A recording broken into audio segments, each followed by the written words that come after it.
हिंदू पौराणिक कथाओं में अष्टवसु यानी 8 वसु का विशेष स्थान है। देवताओं की श्रेणी में आने वाले ये 8 वसु सृष्टि के आरंभिक काल से जुड़े हैं और इनकी कथा मनोरंजक होने के साथ साथ अनेक शिक्षाएं भी देती है। इन्हें प्रकृति के प्रमुख तत्वों का प्रतिनिधित्व करने वाले देवता भी माना जाता है। तो आइए जानते हैं कि अष्टवसु प्रकृति के प्रमुख देवता होने के बावजूद भी श्रापित देवता क्यों कहे जाते हैं? क्या है इसके पीछे की कहानी? देवी भागवतम में वर्णित अष्टवसु और ऋषि वशिष्ठ से संबंधित एक पौराणिक कथा के अनुसार एक बार सूत जी से कथा सुनते वक्त आश्रम में एकत्रित सभी ऋषिगण ने कुतूहलवश पूछा। ऋषिगण बोले, हमारे मन में एक और शंका पैदा हुई है। ये बात तो सत्य है कि महर्षि और सत्यवती का संसर्ग देववश हुआ था, लेकिन राजा शांतनु के साथ इस निषाद कन्या का विवाह कैसे हुआ? शांतनु क्षत्रिय है, श्रेष्ठ गुरुकुल के सदस्य है और सत्यवती एक साधारण निषाद कन्या, वो भी सिर्फ पत्नी नहीं शांतनु की बल्कि पटमहिषी स्थान में सबसे प्रथम। आपने इस कुरुवंश के बारे में जो कुछ भी अभी तक बताया, इससे ये शंका हो रही है कि इस वंश में कभी शिष्टाचार का पालन होता भी है क्या?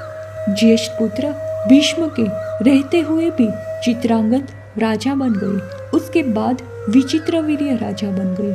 सत्यवती व्यास जी से कहती है कि अपने ही दूसरे पुत्रों की बहुओं के गर्भ में संतान उत्पन्न करने। ये सब होते होते व्यास जी ने एक दासी में भी संतान उत्पन्न किया। इस वंश में कुछ भी साधारण तरीके से नहीं होता, यही लगता है। इन सब बातों को वेद और शास्त्र अनुमोदित करते हैं क्या? कृपया हमारी इन शंकाओं का समाधान कीजिए। सूत जी ने कहा, अपने पिछले जन्म में इक्ष्वाकु वंश में महाभीष नाम के एक शक्तिशाली राजा थे। उनके पास कई पुण्य गुण थे और 1000 अश्वमेध यज्ञ और 100 राजसूय यज्ञ करने के बाद उन्होंने अपनी मृत्यु के बाद स्वर्ग प्राप्त किया था। एक बार उन्हें ब्रह्मा जी के दरबार में जाने का अवसर मिला, जहाँ सभी देवता और गंगा भी उपस्थित थे। जब देवता ब्रह्मा जी की पूजा कर रहे थे, एक हवा चली और गंगा के वस्त्र हिल गए और उसका शरीर प्रकट हो गया। वहां मौजूद सभी लोगों ने अपना सिर झुका लिया, सिवाय महाभीष के, जो उन्हें देखते रहे। ये कृत्य देखकर ब्रह्मा ने अपना आपा खो दिया और उन्हें नश्वर रूप में जन्म लेने का श्राप दे दिया। गंगा जो भी नश्वर कृत्य का आनंद लेती थी, उनको मनुष्य के रूप में जन्म लेने और महाभीष का दिल तोड़ने के बाद ही वापस आने का श्राप दिया गया। ब्रह्मा जी ने महाभीष को श्राप दिया कि यज्ञ द्वारा कमाया हुआ उनका सारा पुण्य खत्म हो जाएगा और वापस भूलोक पर जाकर पुण्य कमाकर ही वो स्वर्गलोक जा पाएंगे। गंगा जी को भी भूलोक पर जन्म लेना पड़ेगा। दोनों वहां से निकल गए। श्रापित होने के बाद भी उन सब के पास कुछ ना कुछ शक्तियां रहती ही है। महाभीष सोचने लगे कि भूमि में ऐसा कौन है जो मेरा पिता बनने लायक है। उन्होंने कुरुवंश के राजा प्रतीप को अपने पिता बनाने का निर्णय किया। उस समय अष्टवसु देवता अपनी पत्नियों के साथ ऋषि वशिष्ठ के आश्रम पर आए। अष्टवसुओं में से एक थे दियो, जो प्रभास वसु के नाम से भी जाने जाते थे। दियो की पत्नी ने वहां नंदिनी को देखा और अपने पति से पूछा कि ये किसकी गाय है। दियो ने कहा, ये नंदिनी गाय है जो महर्षि वशिष्ठ की है। इस गाय की खासियत ये है कि जो भी नंदिनी गाय का दूध एक बार पी लेता है, उसकी आयु 10,000 वर्ष की हो जाती है और उसे नित्य यौवन भी प्राप्त होता है। दियो की पत्नी ने कहा कि मेरी एक सखी है, नंदिनी को यहाँ से ले जाकर उसे भेंट करते हैं, वे बहुत खुश हो जाएगी। नंदिनी को पाकर वो बहुत तेजस्विनी बन जाएगी। उसकी बातों में आकर दियो ने नंदिनी का अपहरण किया। बाकी वसुओं से मिलकर महर्षि बाहर गए हुए थे, लौटे तो नंदिनी गायब। नंदिनी को ढूंढने निकले वे। थोड़ी देर बाद महर्षि को पता चला कि वे अतिथियों ने ही नंदिनी का हरण किया है। उन्होंने श्राप दिया कि अष्टवसु मनुष्य बनकर जन्म लेंगे। अपने साहस को लेकर अष्टवसु दुखी हो गए।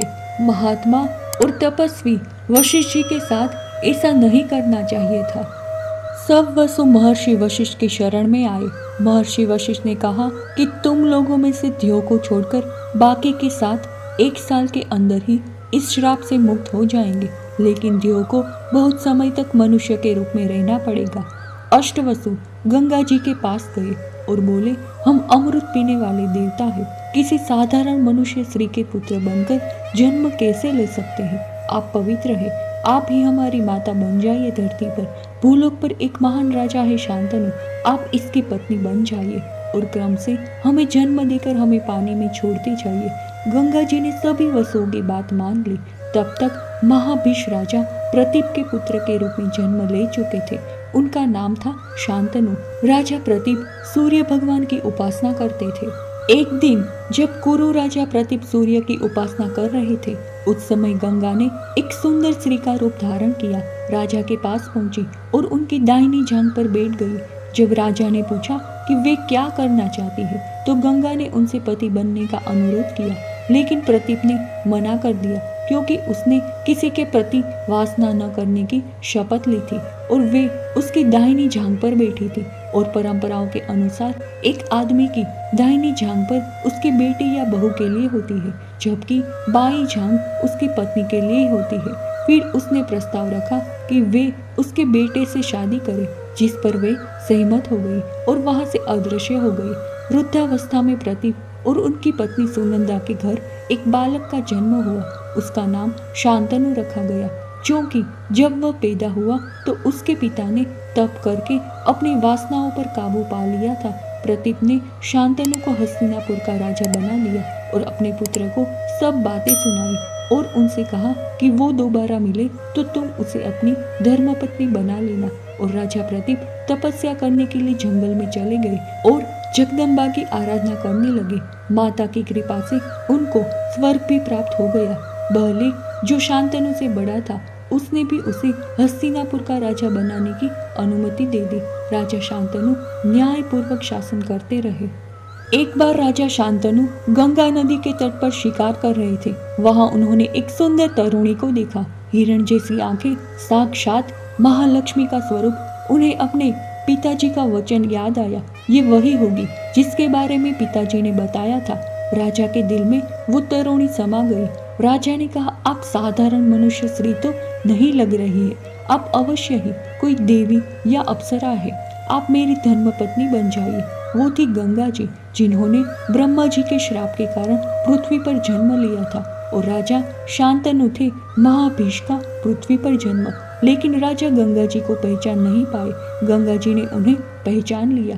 गंगा जी ने कहा कि मैं जानती हूँ कि आप प्रतीप पुत्र शांतनु हैं और ऐसी कोई भी नारी नहीं होगी जो आपकी पत्नी बनने से विमुख हो सकती है, लेकिन मेरी एक शर्त है, मैं जो कुछ भी करूंगी आप मुझे कभी मना नहीं करेंगे।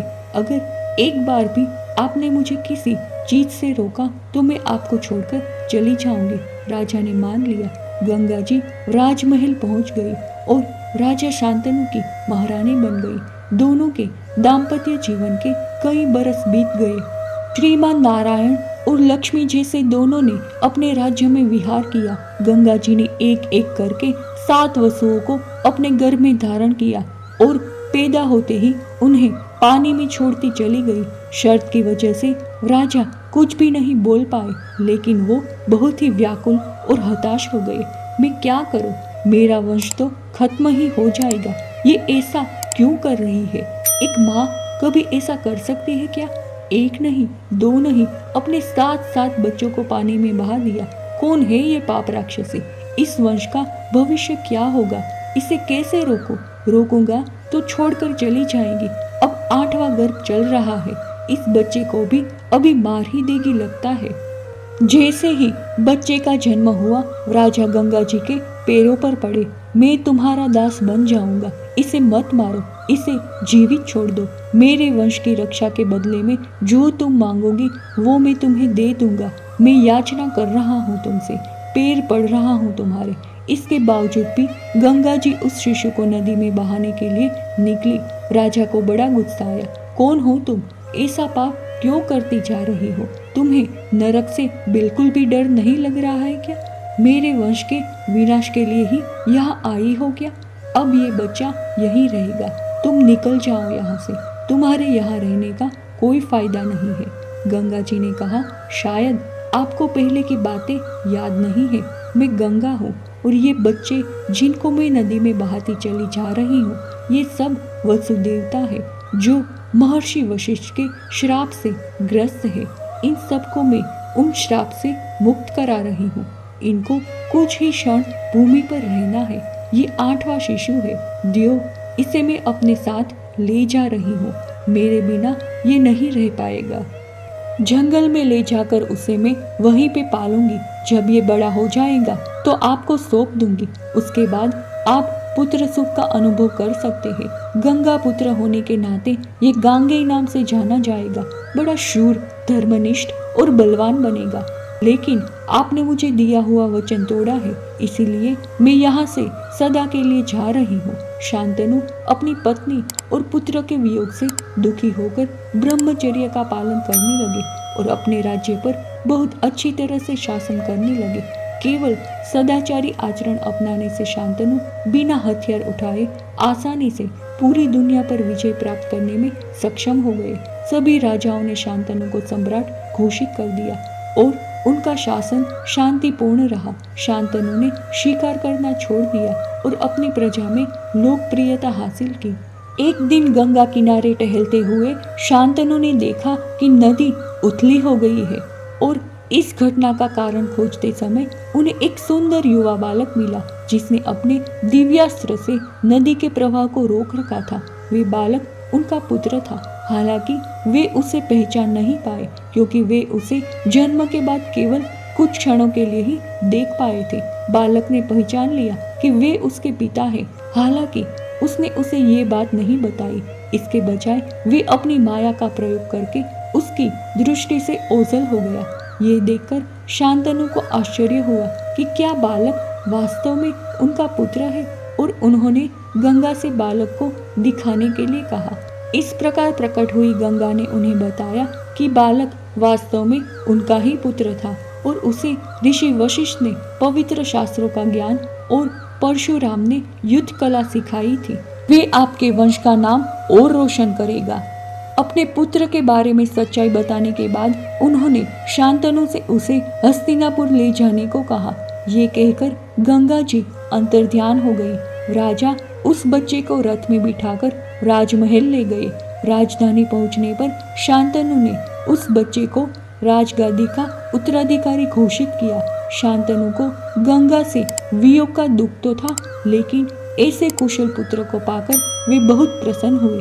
यह भीष्म, गंगा पुत्र गांगेय भीष्म। तो जी ने कहा कि जो भी गंगा जी की मनुष्य लोक में अवतार की और 8 वसुदेवताओं के उनके गर्भ में जन्म की इस कहानी को सुनेगा वो सारे पापों से मुक्त हो जाएगा। अष्टवसु की कथा कई प्रकार की शिक्षाएं देती है। सबसे महत्वपूर्ण है कर्म और उसके परिणामों का सिद्धांत। ये कथा बताती है कि हर कार्य के अच्छे या बुरे परिणाम होते हैं और किसी को भी अपने कर्मों के फल से नहीं बचा जा सकता। इसके साथ ये कहानी दया और क्षमा के महत्व पर भी जोर देती है। ऋषि वशिष्ठ क्रोधित होते हुए भी वसुओं के प्रति आंशिक रूप से दया दिखाते हैं और उनके श्राप को कम करते हैं। अष्टवसु की कहानी हिंदू पौराणिक कथाओं की समृद्ध परंपरा का एक आकर्षक और शिक्षाप्रद उदाहरण है। इस कहानी से हमें सीखने को मिलता है कि लालच और आवेगी निर्णयों से बचना चाहिए और धैर्य और सहानुभूति का अभ्यास करना चाहिए। कर्म का नियम अटल है और हमारे कार्यों के परिणामों को स्वीकार करना ही अंततः सही मार्ग की ओर ले जाता है।